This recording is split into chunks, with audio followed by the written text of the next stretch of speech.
Olá pessoal, sejam bem-vindos à nossa quarta aula expositiva da disciplina de Resistência de Materiais 1B, né? Nessa aula nós vamos apresentar os conceitos associados com a torção de peças circulares em coroa circular de eixo reto. Então, nessa disciplina que é básica da resistência de materiais, a torção será aplicada apenas a esse tipo de seção, ou seja, seções circulares, cheias ou tubulares, que é o caso da seção em coroa circular, né? Apresentar as tensões geradas na torção desse tipo de peças circulares em coroa circular, apresentar as deformações na torção, né, e as analogias da torção com outros esforços, ok? Muito bem. A motivação para esse estudo está no dimensionamento de eixos de transmissão, no caso da engenharia mecânica, né? E no dimensionamento de vigas de apoio a marquises ou outros tipos de elemento estrutural na sua concepção estrutural, né? A gente tem aí nessa figura, né, na parte superior, por exemplo, uma marquise engastada numa viga, né, totalmente apoiada numa viga, uma marquise em balanço. Essa marquise estará submetida a esforço de flexão, né? Flexão na parte superior, né? Tá certo? Tração na parte superior, ok? Então, o momento que a gente chama de momento negativo, né? E isso vai gerar na viga que a suporta um momento de torsor, né? De torção. Então, o momento de flexão na marquise, ele ocorre na viga como sendo um momento torsor, né? E se a viga não estiver dimensionada e preparada para resistir ao momento torsor, essa marquise vai rotacionar como um corpo rígido, né? Na verdade, a viga vai rotacionar e a marquise vai junto com ela, e ela tende a desabar, né? Se não, no mínimo, sofrer grandes deformações e deslocamentos, ok? Isso pode ser minimizado quando você tem uma continuidade dessa laje, né, com a parte interna da construção, em que você consegue equilibrar um pouco o momento causado pelas cargas internas com o momento das cargas externas da marquise, né? Ou, se não equilibrar, ao menos reduzir este efeito da torção, ok? Muito bem. Uma característica, né, dessas peças circulares ou em coroa circular na torção simples é que elas não apresentam empenamento, ou seja, os pontos pertencentes às seções permanecem no plano original, ou seja, a seção mantém sua geometria original. Isso a gente pode ver nessa figura aqui, né? Na figura superior, que nós temos um eixo circular submetido à torção, a gente verifica que não há um empenamento, embora uma seção, né, apresente uma rotação em relação à seção vizinha. Vocês observam aquelas linhas, né, inclinadas, né, quer dizer que inicialmente, antes da torção, elas seriam paralelas ao eixo do elemento estrutural, né? Elas agora parecem totalmente inclinadas, né? Mas as seções permanecem planas e paralelas umas à outra, né? Umas às outras. O que não acontece na figura de baixo, quando a gente tem a seção retangular, tá? Aí nesse caso nós temos o empenamento. Por exemplo, alguns pontos da seção, eles tendem a se deslocar para a parte interna do elemento, do eixo, né? E outras para a parte externa, ou seja, a figura ela sofre realmente um tipo de empenamento, né? E aí requer um tratamento especial na sua análise, que não é objetivo aqui desse curso, tá? Muito bem. A direção das tensões, né, devido à torção, então nesse movimento de uma seção querer deslizar em relação à seção adjacente, isso gera justamente uma tensão cisalhante, tá? Uma tensão cisalhante tal, cuja direção ela é ortogonal ao raio que liga o centro da seção ao ponto que está sendo analisado, como mostra essa figura aí, né? Você tem uma seção circular, né? Um raio ρ até um ponto qualquer.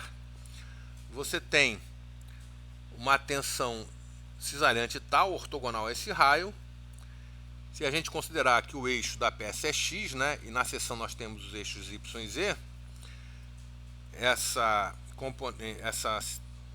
tensão tal, ela acaba tendo suas componentes, né, tal xe e tal xy nas direções e y.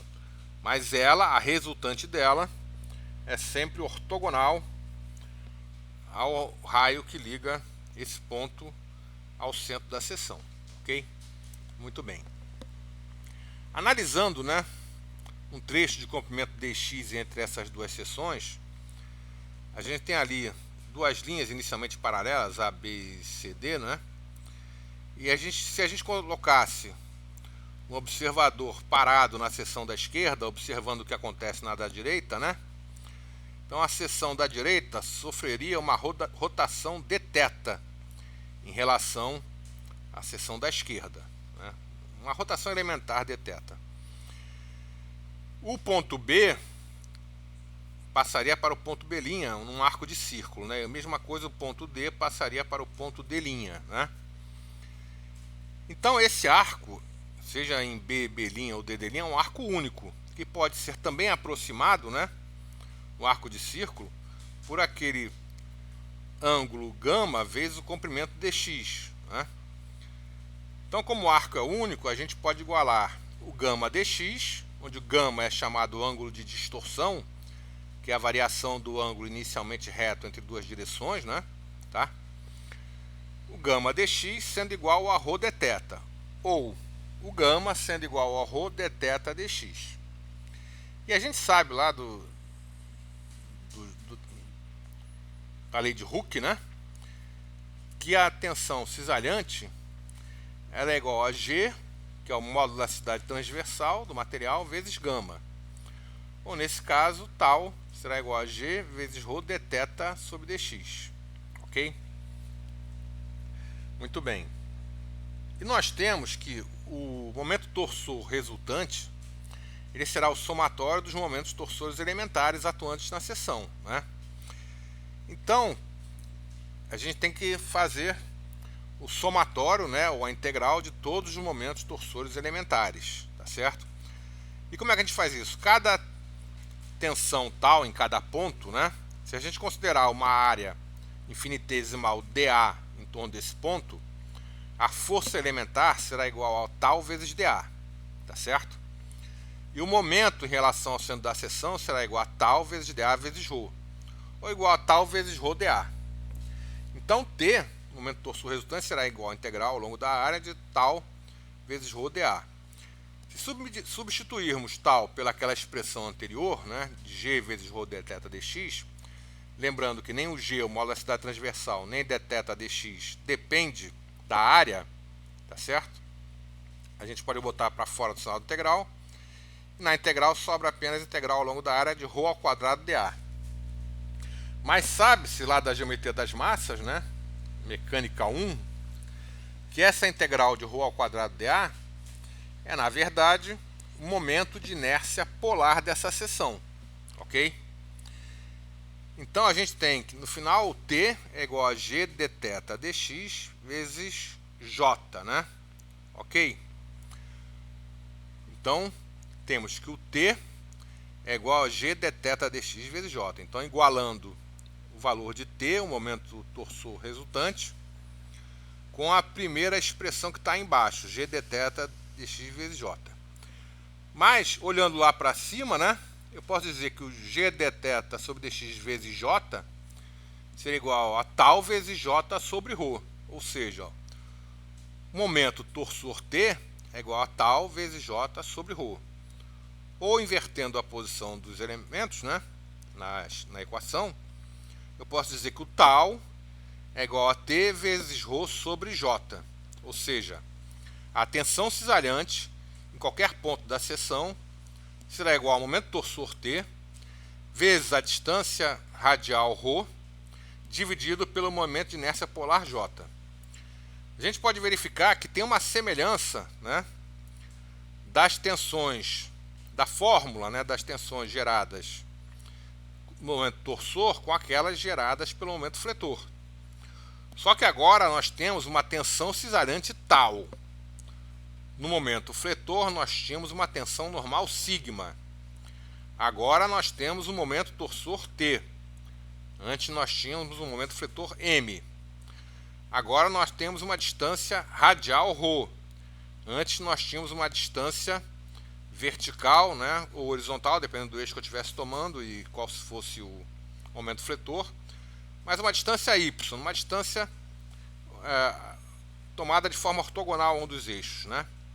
E dividido agora pelo momento de inércia polar, e antes era dividido pelo momento de inércia flexão, I. Então a gente tinha antes, né, o sigma igual a m vezes y sobre I. Agora eu tenho o tal igual a t vezes ρ sobre j. Então a gente observa que, embora sejam fenômenos diferentes, né, cujas fórmulas são obtidas de maneira distinta, a gente chega a expressões bem semelhantes, tá? Muito bem. A gente coloca aqui algumas fórmulas, né, que nos dão o momento de inércia polar para seções circulares ou em coroa circular, tá certo? No caso, né, de seções circulares cheias, ou igual a πr4 sobre 2, em função do raio, ou π d a quarta sobre 32, em função do diâmetro, tá certo? Lembrando que todas elas são o dobro do momento de inércia, a flexão. Porque o momento de inércia polar, se vocês lembrarem da geometria das massas, ele é a soma do momento de inércia em relação a duas direções ortogonais. Como no caso da seção circular, qualquer direção, né, é uma direção principal, né, com qualquer diâmetro. Em qualquer deles, o I seria igual a πr4 sobre 4, duas vezes da πr4 sobre 2, ou em função do diâmetro seria π d a quarta sobre 64, duas vezes dando π d a quarta sobre 32, né? E no caso da seção em coroa circular, pode se adotar como π vezes o raio externo à quarta menos o raio interno à quarta sobre 2, ou π vezes o diâmetro externo à quarta menos o diâmetro interno à quarta sobre 32, para seções em coroa circular. Na realidade, nós estamos subtraindo apenas a inércia da área vazada, né? Ok? Muito bem. A rotação relativa entre duas seções também pode ser calculada, né? Então, se eu lembrar que g de θ dx vezes j é igual a tal vezes j sobre ρ, né, e aquela expressão da direita é igual a t, eu posso isolar, dizer que o dθ, né, a rotação entre duas seções elementares distantes dx será igual a t dx dividido por gj. Ou que a variação angular total, né, para duas seções distantes de comprimento L será integral ao longo do comprimento L de t sobre gj dx. Se eu tiver que o momento torsor é constante ao longo do comprimento e a inércia também, né, o mesmo acontecendo com o módulo da elasticidade transversal, que só depende do material, isso só não aconteceria se eu tivesse dois materiais compondo a seção, eu posso chegar ao resultado que a variação angular total entre duas seções distantes de um comprimento L será igual a t vezes L sobre gj. Repara que há uma analogia também, uma semelhança dessa variação angular com a variação de comprimento no caso do esforço normal, né? Lá nós tínhamos o PL sobre EA, ou NL sobre A, se considerar o esforço normal, ou a carga P, né? Ou NL sobre A ou PL sobre A. Agora eu tenho T vezes L sobre GJ. Então antes eu tinha uma carga vezes o comprimento, dividido por um módulo da elasticidade, naquele caso era o longitudinal, vezes uma propriedade da seção que era a área. Agora eu tenho um momento torsor, vezes o comprimento, de novo, né, dividido por um módulo da elasticidade, só que agora transversal, dividido por uma propriedade da área, que é o momento de inércia polar. Ok? Muito bem. Então a gente pode concluir, né, que as tensões cisarantes geradas pelo momento torsor variam linearmente com a distância radial ao centro da seção. Então, obviamente, essas tensões serão nulas no centro da seção e máximas na sua borda, ou seja, uma distância igual ao próprio raio, né? E quanto maior a inércia polar em relação ao eixo de torção, menor o efeito das tensões, ok? Isso é o que nós temos para essa parte, né? aula é a mais rápida e simples de todas que a gente apresentou até agora, ok? Recomendo que vocês façam os exercícios recomendados, né? Nós estamos à disposição para qualquer dúvida, né? E espero que a aula tenha sido de fácil compreensão para você.